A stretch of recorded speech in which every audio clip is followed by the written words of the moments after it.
Vamos lá, galera, retomando aqui, ok? Vamos entrar aqui numa parte agora para a gente analisar alguns erros de concordância verbal e concordância nominal, que se eu pudesse colocar aqui, elencar os principais erros que acontecem são de concordância e também de pontuação. Então, vamos mostrar casos específicos aqui que estão errados e que você tem que evitar na sua prova, ok? E como você pode fazer, como é que você tem que escrever para ficar correto isso daí. Vamos para a tela. Então vamos lá, né? Primeiro determinar o que é concordância, né? Porque a gente vê concordância verbal, concordância nominal, regência verbal, regência nominal e às vezes confunde uma coisa com a outra, tá? Concordância, tá? É o processo sintático, segundo o qual palavras se acomodam, né? Como essas palavras se acomodam na sua forma e as palavras de que dependem. Então, é a acomodação formal, que é a flexão quanto ao gênero e ao número, no caso dos adjetivos, nomes e pronomes, e quanto ao número e pessoa, no caso dos verbos, tá ok? Opa. Voltando aqui, então concordância é esse processo de você fazer essa flexão de gênero e número em adjetivos e pronomes, né? E de número e pessoa no caso dos verbos. E aí você tem o que a gente chama aqui de concordância nominal e concordância verbal, tá? Regra geral aqui para os dois casos, tá? Na concordância verbal, o verbo ele vai concordar com o seu sujeito, né? Ou seja, em número ou em pessoa e número. Primeira pessoa, segunda pessoa, terceira pessoa, né? Você está no singular ou no plural, ok? Então, é o verbo concordando ali com o seu sujeito. Regra geral também, regra geral, tá? Os adjetivos, nomes ou pronomes, artigos, numerais, concordam em gênero, número com seus substantivos, né? De que dependem. Então, vamos analisar aqui, porque saindo dessa parte do theory case, para você observar os casos do que eu tô falando, tá? Então, galera, só para você entender aqui, quando a gente está falando de concordância, né? A gente está falando ali, ó, como é que vai se flexionar o verbo em relação ao seu sujeito, tá ok? Ah, ele vai ficar no plural, vai ficar na primeira pessoa, na segunda pessoa. Quando a gente está falando de concordância aqui verbal, né? Quando a gente está falando de concordância nominal, né? Como que vai ficar o artigo? Ele vai ficar no feminino, no masculino, no plural, os numerais? Então, em relação ao substantivo de qual depende. Então, ele está relacionado ali com o substantivo. Quando a gente está falando de regência, aí já é outra história, né? Regência, nós estamos falando como é que os verbos se comportam, tá ok? Né? Regência, no caso da regência verbal. Então, voltando aqui para nossa tela, tá? Só para vocês não confundirem. E hoje a gente vai analisar ainda os casos de concordância verbal, os casos de concordância nominal, tá certo? E a regência verbal de determinados verbos também. E aí o restante do nosso conteúdo vai ficar para a próxima aula. Tá certo? Só para vocês não confundirem, né? Quando a gente tá falando, né, de concordância verbal, nós estamos falando de como que o verbo se comporta em relação ao seu sujeito, né? Quando a gente está falando de regência verbal, nós estamos falando da transitividade ali do verbo e da exigência ou não e qual é a preposição correta. A gente vai ver lá no final qualquer coisa, eu até volto aqui na parte de concordância verbal. Então vamos lá. Quais são os principais casos aqui que suscitam dúvida quanto à concordância verbal, tá? Voltando aqui para a regra geral, o verbo ele concorda com o seu sujeito em número, em pessoa e número, ok? Casos clássicos, né? Vamos para os casos clássicos aqui, quando a gente tem um verbo, né? Uma oração sem sujeito, como é que fica? Quais são os tipos de orações sem sujeito? E um aqui que é campeão, vocês veem isso demais em provas objetivas, e eu vejo muito erro ainda acontecendo, que é a utilização do verbo haver no sentido de existir, tá ok? Primeiro caso aqui, oração sem sujeito, como é que o verbo fica, né? O verbo ele fica no singular, né? Choveu ontem.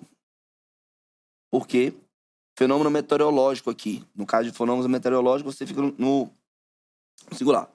Outra aqui também, ó, verbo haver no sentido de existir ou tempo transcorrido. Como é que ele vai se conjugar? Ele vai ficar no singular também. Então, veja, você não vai flexionar esse verbo aqui.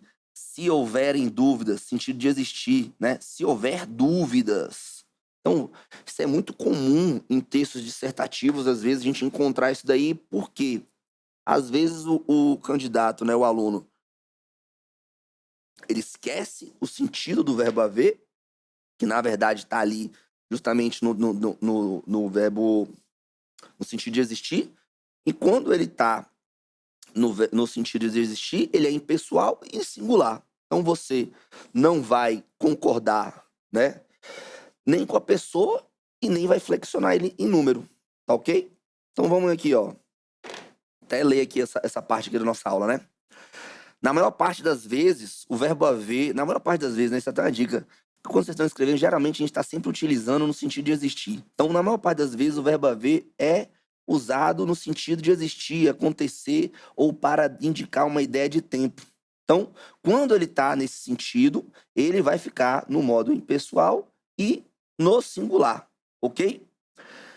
Então, quase sempre o verbo, esse verbo, o verbo haver aqui, voltando aqui, ele vai ficar na terceira pessoa, ele, ela, tá? Há, havia, houve, no singular, ok?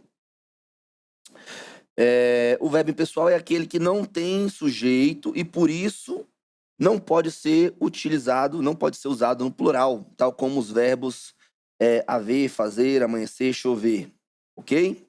Então, esses são os verbos ali que eles podem ficar no modo impessoal. Então, para você se certificar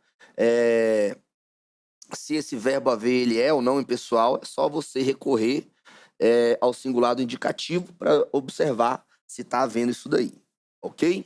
Então, vamos analisar mais alguns casos aqui. Veja aqui, ó. Esse verbo aqui, há pessoas muito boas naquele bairro, tá no sentido de existir, né? Então, ele não vai ficar flexionado. Não vamos colocar há pessoas.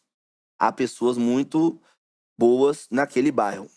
Havia muitos assaltos, ou seja, existiam, né? Quando se você como é que você identifica, né? Se o verbo haver ele tem que ficar no impessoal e no singular. É só você pegar o verbo haver e trocar pelo existir. Se você perceber que ele ficou, que ele flexionou, que ele foi pro plural, então, poxa, o verbo haver, ele estava realmente no sentido de existir, então você não deveria ter flexionado ele. Então, havia muitos assaltos onde eu vivia. Houve acidentes nas estradas, ok? Uma coisa que já até adiantei a dica, né? Então, olha só.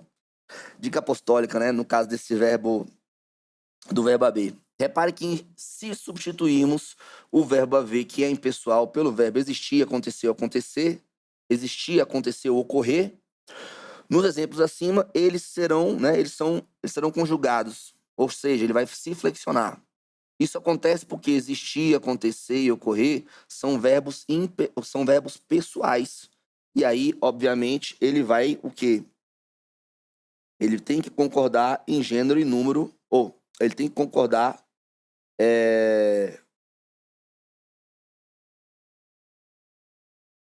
cadê, meu Deus?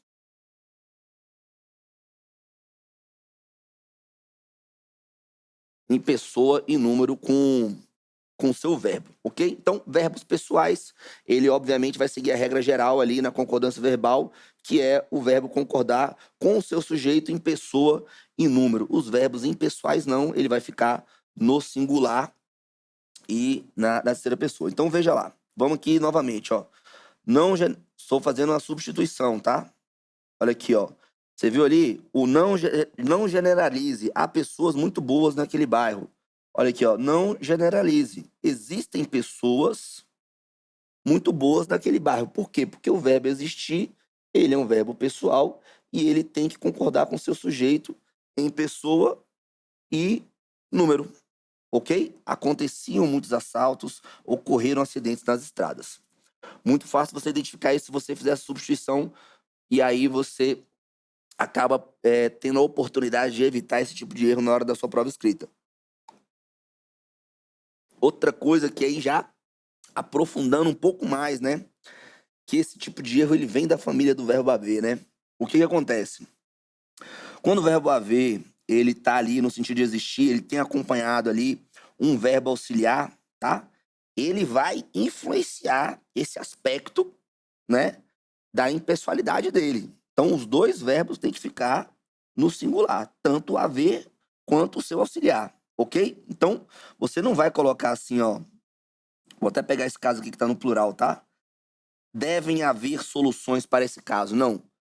O verbo haver ele tá no sentido de existir, maravilha. Então, o seu auxiliar também tem que ficar na mesma impessoalidade dele. Deve haver soluções para esse caso, ok? O haver aqui, ó. O haver aqui nesse último exemplo aqui também. Tá no sentido de existir? Pode haver, né? Sérias complicações. Pode existir sérias complicações. Então, o pode aqui também, que é auxiliar dele, também tem que ficar no mesmo singular, ok? Vamos mais ainda, tá ok? Isso é uma coisa que quando eu era concurseiro também, eu ficava, poxa, então, na maioria das vezes a gente sabe ali, quando eu vi esse verbo, inclusive em prova objetiva, eu já sabia que era aquela questãozinha do verbo haver no sentido de existir, procurava aquilo ali para ver se realmente ele estava naquele sentido e ele tinha que ficar no modo impessoal. Mas o que confunde mesmo é, poxa, então quando é que ele vai ser flexionado? Tá entendendo? Quando que ele vai poder ficar no plural? Que é o que eu tô trazendo aqui para vocês agora. Para vocês observarem isso daqui. Mas igual eu falei ali no início. Na maioria das vezes, ele vai estar no sentido de existir. Então, quando é que ele vai ficar no plural? Quando é que ele não vai estar, né? Quando é que ele vai ser conjugado, ok? Primeiro caso aqui é quando o verbo haver ele está sendo auxiliado, ele está sendo utilizado como verbo auxiliar. Ele não é o verbo principal, ok? Nesses casos, somente o verbo auxiliar, no caso o haver, ele vai ser conjugado, enquanto o verbo principal fica no particípio. O que é particípio? Aquele a, do, é, do, ido, ok? Então vamos ver aqui, ó. Veja que o verbo haver, ele não está no sentido de existir, né? Ele está sendo o auxiliar do verbo principal. Então veja aqui, ó, nesse caso aqui.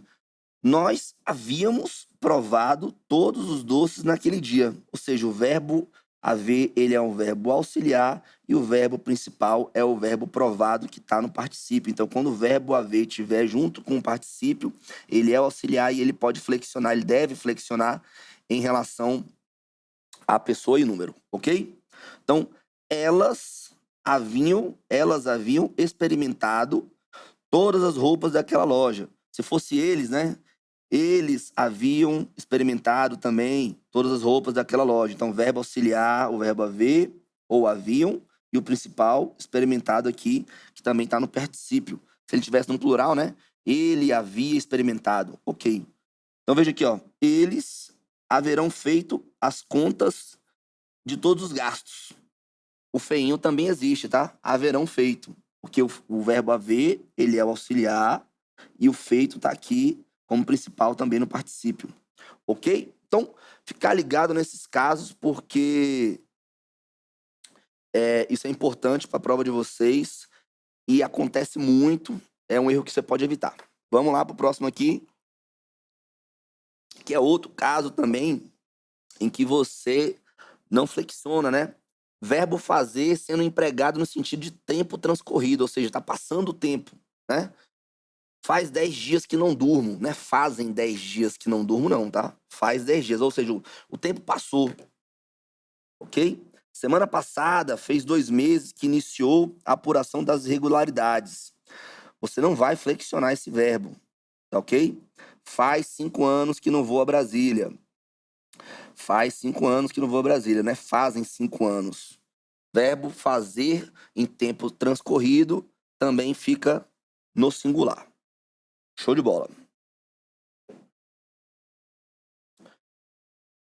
Então, galera, acontece com muita frequência esse tipo de erro de pessoalização do verbo haver e do verbo fazer, ou seja, de você colocar ele como pessoal, sendo que eles podem ser impessoal, né? Em caso quando você também tem locução verbal, tá ok? Quando ele está acompanhado, o que é locução verbal? Você tem um acompanhamento aqui de um verbo auxiliar. Quando os verbos fazer, haver e fazer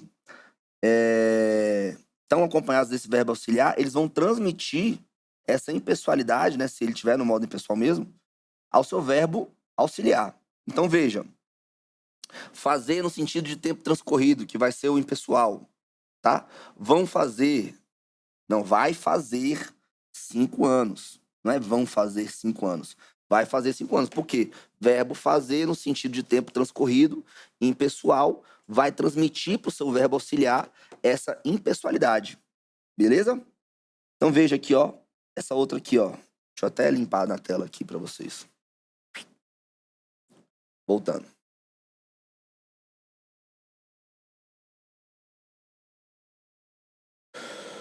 Voltando aqui. Então veja aqui, ó. O pode haver, né? Haver no sentido de existir, impessoal, está acompanhado de um verbo auxiliar. Se esse verbo haver ele é impessoal, o seu auxiliar também vai ficar, ok? Depois das últimas chuvas, pode haver centenas de desabrigados. Isso aqui é um erro. Você botar o podem, né? Aqui também, ó, haver no sentido de existir, né? Deve haver soluções urgentes para esses problemas. Não é devem haver. Então ficar ligado porque às vezes você decora o haver ou fazer no modo impessoal, esquece desses plus a mais aí dos verbos auxiliares. Vai transmitir também a impessoalidade para o verbo auxiliar se ele estiver ali no sentido de existir ou no sentido de tempo transcorrido. Ok? Vamos lá.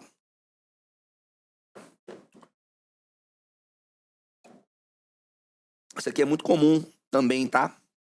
O uso do pronome relativo quem como sujeito.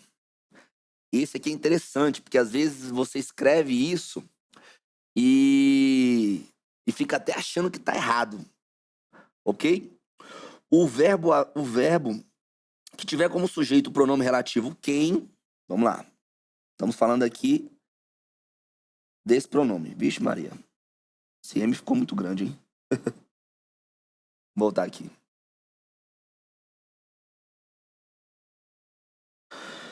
Pronome relativo quem. Então, olha só, quando o verbo tiver como sujeito o pronome relativo quem, ele pode ficar tanto na terceira pessoa do singular, ele, ela, como pode concordar também com a pessoa gramatical antecedente a que se refere o pronome. Vamos botar um exemplo aqui para vocês entenderem, tá? Ele pode tanto ficar na terceira pessoa do singular, o verbo, ok? Como pode concordar com a pessoa gramatical que antecede o pronome a que se refere. Fui eu quem resolveu, ou seja, tá vendo quem aqui que ele está funcionando como sujeito do verbo resolver? Você pode tanto concordar, pode ficar tanto na terceira pessoa do singular, aqui, ó, ele, ela resolveu, como ele pode concordar com esse eu aqui também, tá? Fui eu quem resolvi, ou fui eu quem resolveu, beleza? O quem, ele pode concordar com ele e ela. Ele pode concordar com ele e ela, o quem.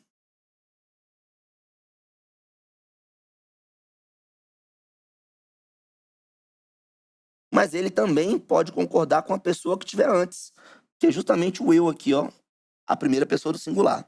Nós estamos ou ele pode concordar com a terceira pessoa do singular, ou com a pessoa que antecede, que pode ser, nesse caso aqui, é a primeira do singular. Então, fui eu quem resolveu, tá correto. Fui eu quem resolvi, também tá correto. Às vezes, na hora que vocês estão escrevendo isso daqui, vocês ficam com dúvidas.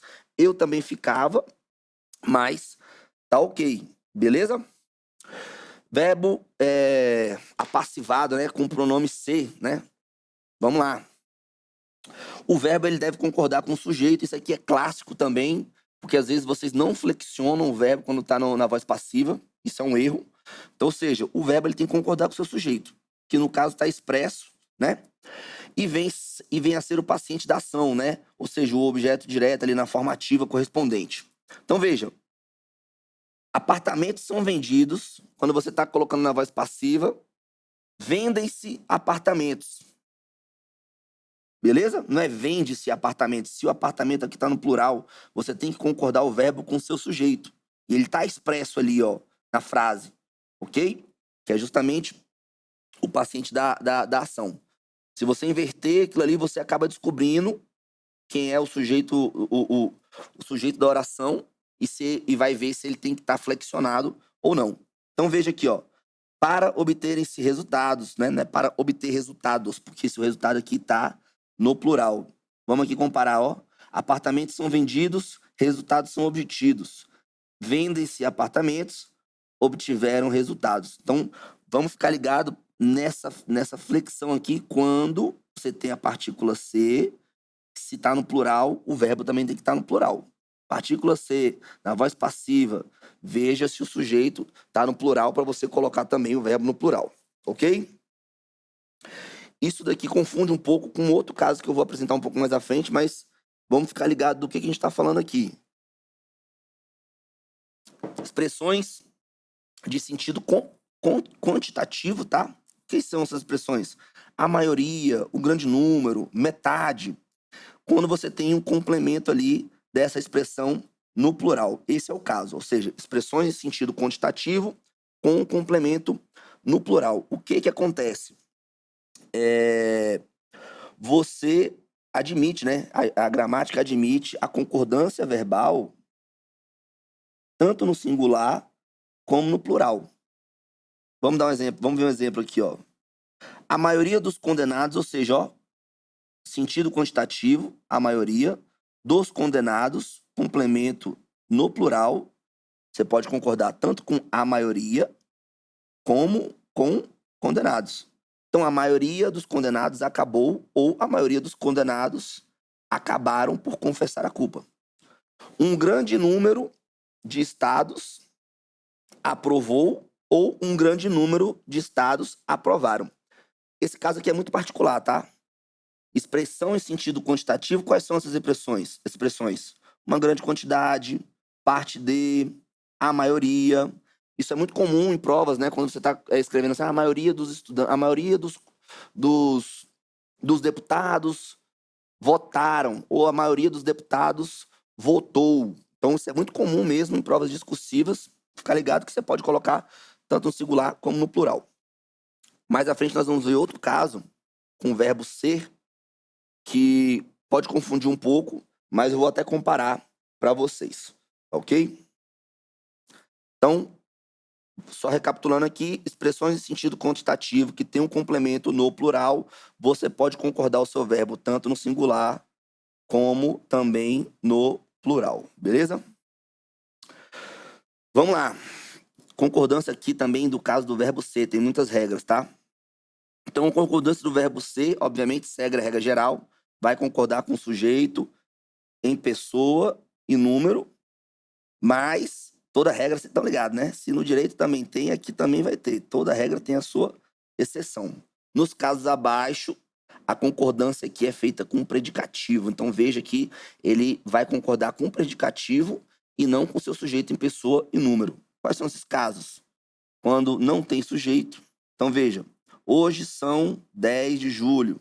Por quê? Estamos falando de tempo. Agora são 6 horas. Veja que ele está concordando com o seu predicativo, justamente porque você não tem sujeito. Se você não tem sujeito, ele não vai conseguir concordar com pessoa e número com o seu sujeito. Então, você vai concordar com o seu predicativo. Do Planalto ao Congresso são 200 metros. Hoje é dia 15. Ok? Vamos voltar aqui. Segundo caso em que o verbo ser vai ser exceção à regra e vai concordar com o predicativo e não com o seu sujeito. Porque no primeiro caso não tinha um sujeito inexistente, não é isso? E aqui é o quê? Quando o sujeito coisa estiver no singular e o predicativo é um substantivo no plural. Às vezes a gente coloca o nome das regras e, poxa, como assim? Vamos ver um exemplo que vocês vão entender.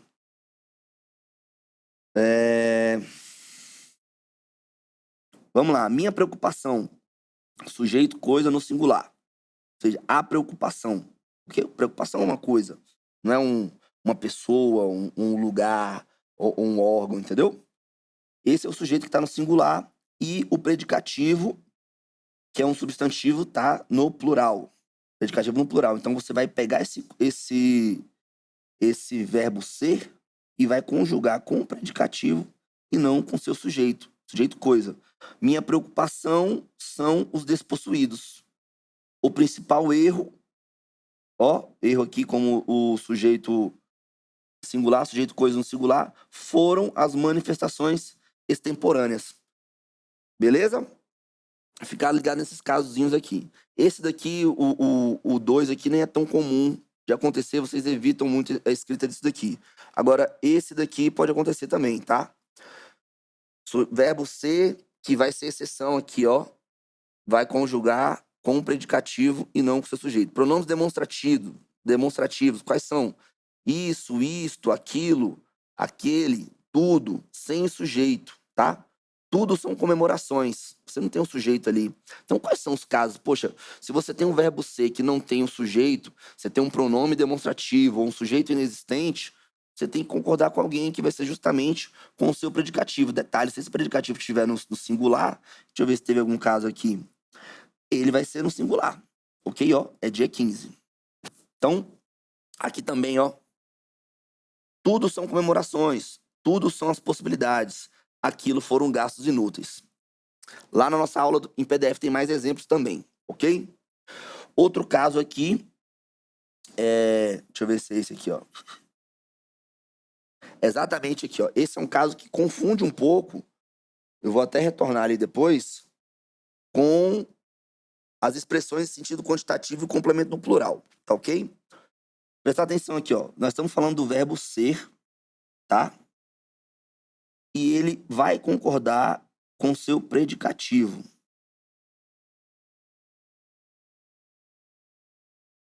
Vamos lá. A função do sujeito está sendo exercida por palavra ou uma locução em sentido coletivo. Que é esse caso, palavra em sentido coletivo, né? A maioria, o grande número, a maior parte. Naquele caso do sentido quantitativo, você tinha um sentido quantitativo, a palavra em sentido quantitativo com um complemento no plural. E você poderia utilizar no caso anterior, né? Eu poderia conjugar, né? Tanto no singular quanto no plural, ok? Aqui é outra história.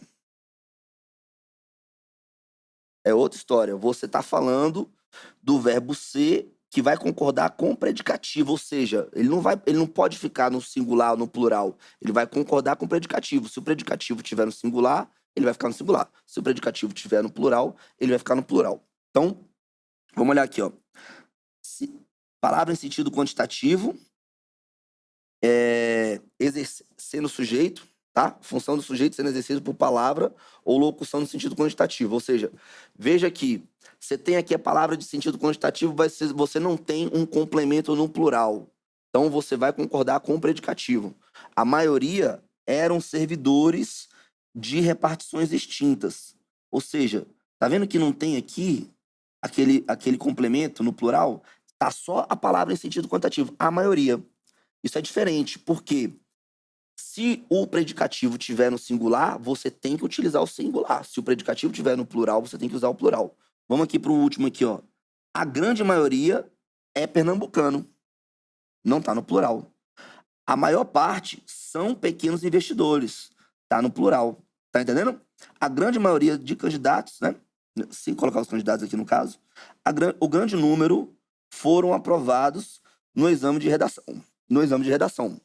Então, vamos ficar ligado nisso daí, até porque nós estamos falando especificamente aqui do verbo ser, e o outro caso ali poderia ser outro verbo. Só para vocês entenderem, vamos lá. Tem aqui uma chamada de atenção aqui.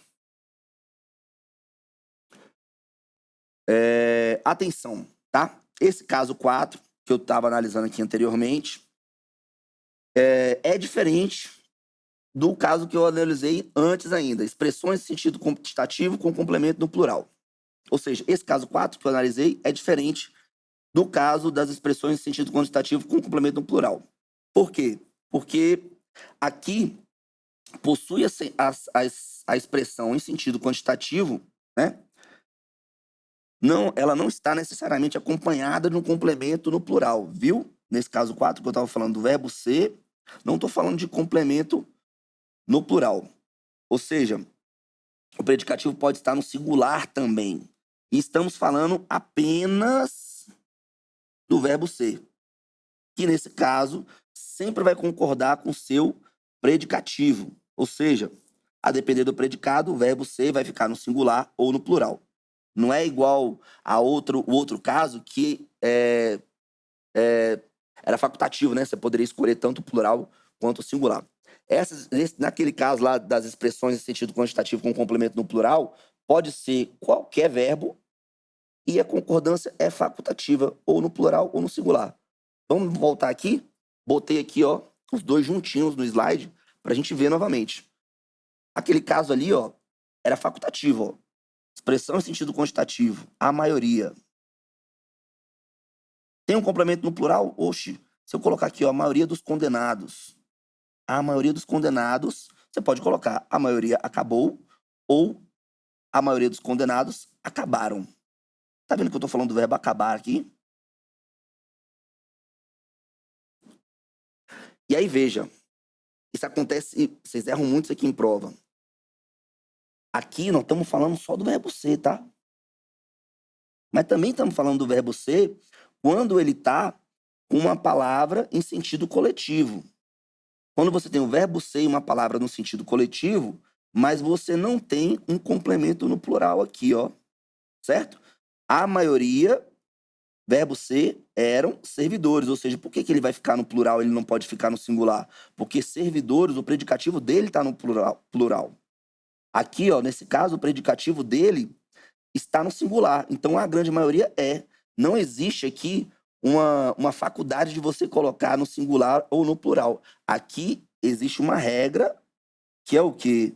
Uma regra que você tem que concordar com o seu predicativo. Então, verbo ser, quando você tem palavras no sentido coletivo, verbo ser, quando você tem a palavra no sentido coletivo, ok? E você não tem esse complemento no plural, você vai pegar esse verbo ser e vai concordar ele com o seu predicativo. Se o seu predicativo estiver no singular, o verbo ser vai ficar no singular. Se o seu predicativo estiver no plural, ele vai ficar no plural.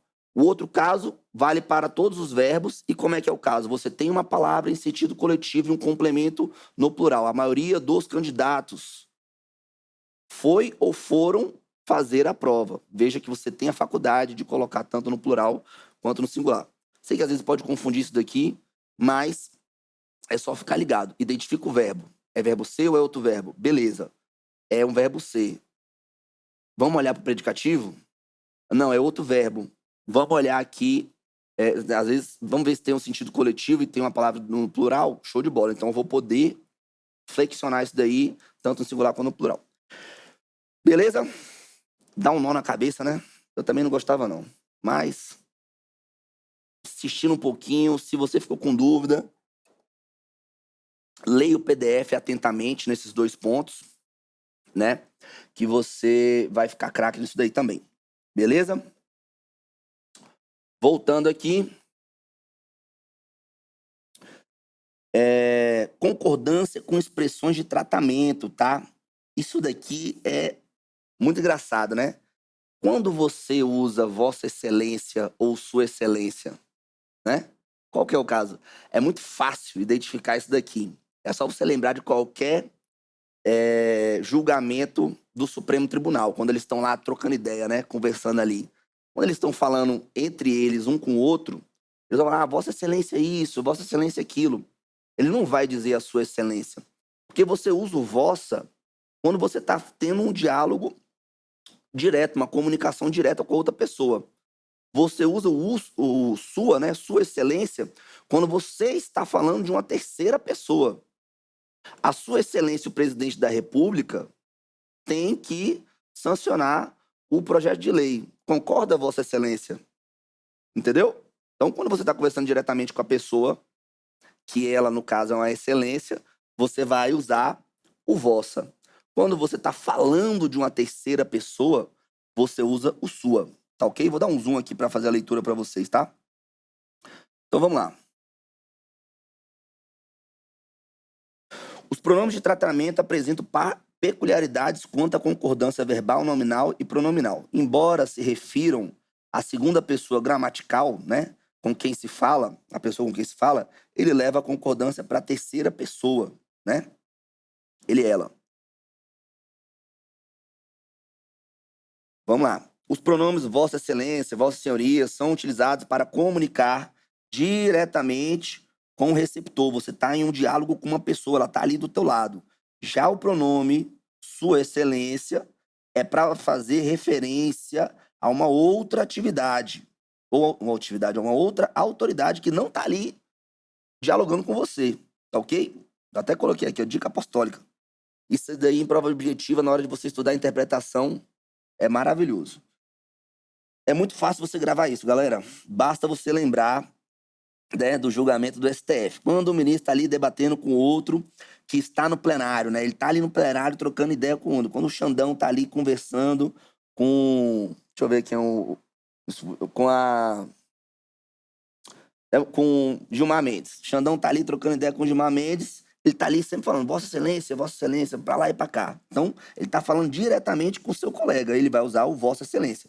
Por outro lado, nesse mesmo debate, ao se referir de uma outra pessoa que não está ali como presidente da República, ok? Ele não está falando diretamente com o presidente da República. Então, ele está falando sobre o presidente da República. Eles vão utilizar a Sua Excelência, o presidente da República. Ok? Pescaram aqui a ideia? Vamos lá. Continuando aqui. Tem até um exemplo aqui, né? Deixa eu colocar aqui, ó. Vossa Excelência designará o assessor. Ou seja, você tá vendo que ele tá falando com alguém, viu? Ele tá falando com alguém, ele não tá falando de alguém.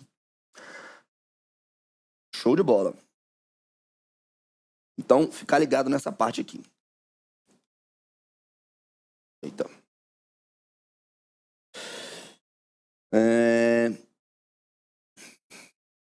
Indo mais à frente, tem uma coisa bastante interessante, né? Tá lá na nossa aula também de PDF, mas eu quis trazer para cá. É o tal do infinitivo flexionável, né? Vamos lá, isso aqui também é motivo de muito erro gramatical em prova quando você flexiona da forma errada o infinitivo ou quando você deixa de flexionar ele quando deveria haver essa flexão. Vamos aqui voltando para o slide, só para vocês pescarem isso. Uma das peculiaridades da nossa língua portuguesa é o famoso infinitivo flexionável, tá certo? Essa forma verbal, apesar de nominalizada, pode flexionar concordando com seu sujeito. Simplificando o assunto e controverso para alguns gramáticos, valeria dizer que a flexão do infinitivo só cabe quando ele tem sujeito próprio. Em geral, esse sujeito próprio é distinto do sujeito da oração principal. Ok? O que é o verbo infinitivo? É quando ele está terminado em R, né? Ar, er, ir. Vamos ver alguns casos aqui.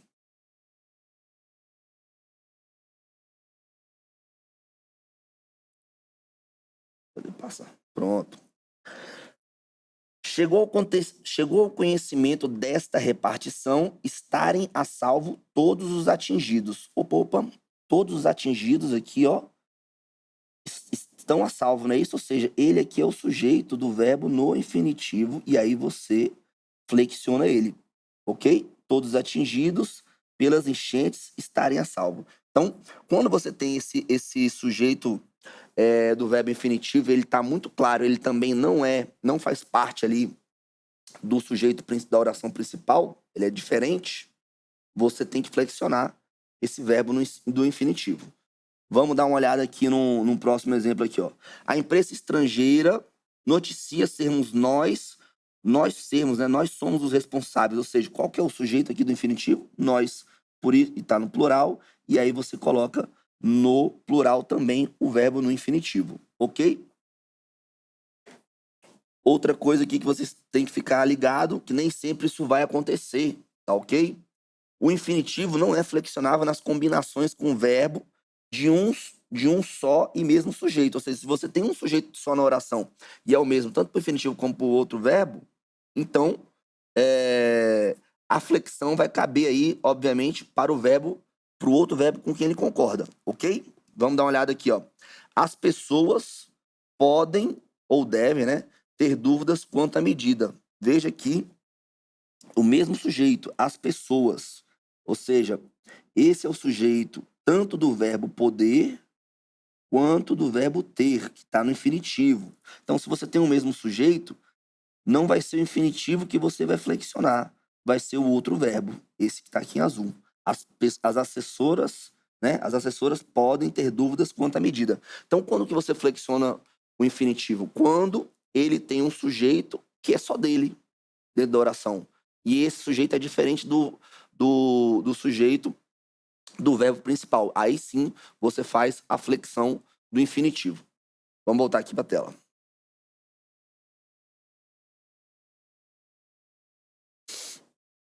Então, outra coisa interessante, né? É o tal dos verbos factivos e sensitivo, ok? Nas combinações com verbos factivos, né? Quem são os verbos factivos? Que estão ali mostrando uma ação, né? Fazer, deixar, mandar. Os sensitivos, né? Tem ali uma sensação também, sentir, ouvir e ver. Então, nessas combinações com os verbos factivos e sensitivos, o infinitivo ele pode concordar tanto com seu sujeito próprio ou deixar de fazer isso pelo fato desse sujeito lógico passar o objeto direto sintático daqueles verbos. Então, vamos olhar um exemplo aqui também.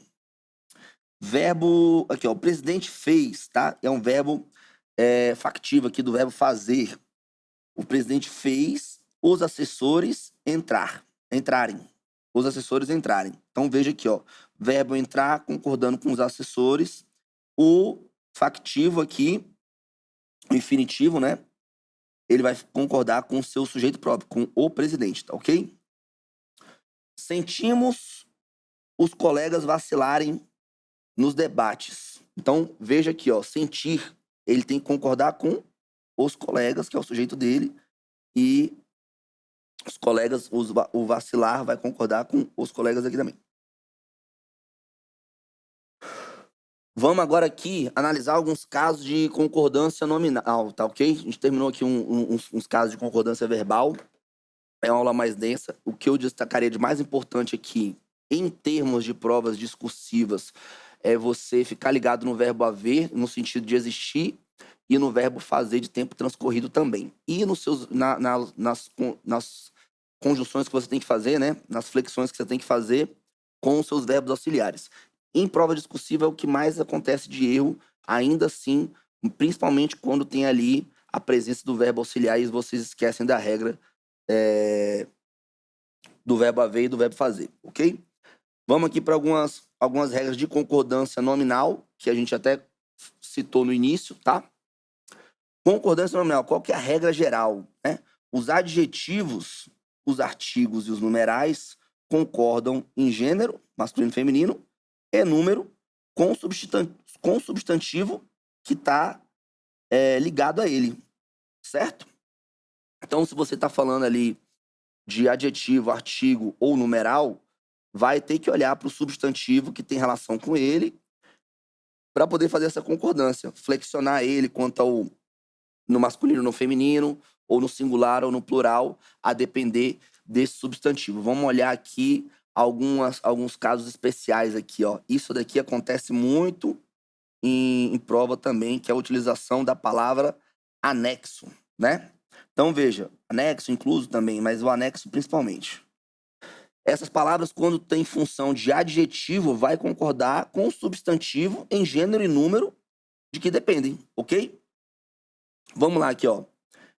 Eu até pinto aqui para vocês identificarem. Minuta, tá? Que é justamente o substantivo que tem relação com a palavra anexa. Veja que minuta aqui, ó.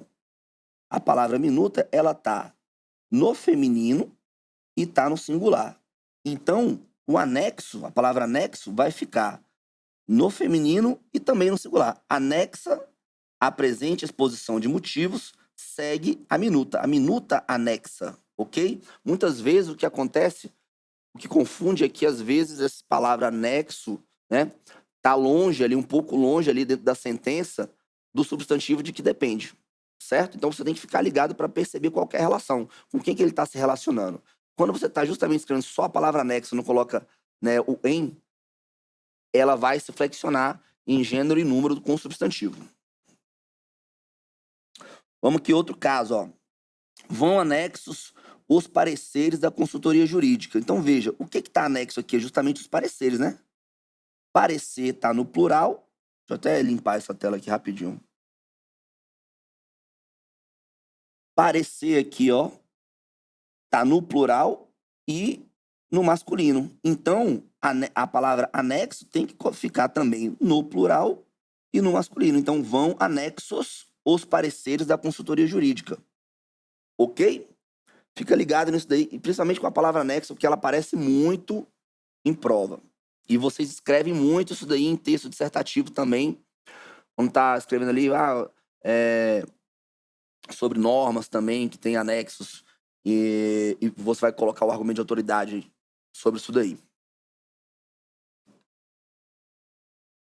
Essa daqui é até para a galera ter um pouco mais de certeza do que falar, né? Essa palavra grama, né? Quando a gente está falando de grama no sentido ali do peso, tá ok? Que a gente fica na dúvida, 200 gramas, por que tem que ser desse jeito, não é 200 gramas? Vamos entender isso daqui, tá?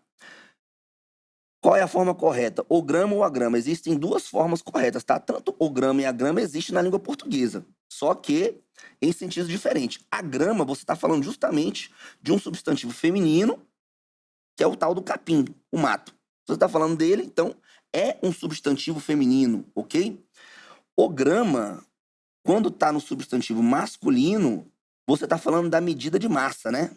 200 gramas, certo? Então, o que acontece? Se é tem até a explicação aqui, ó. Para você nunca mais errar isso daí.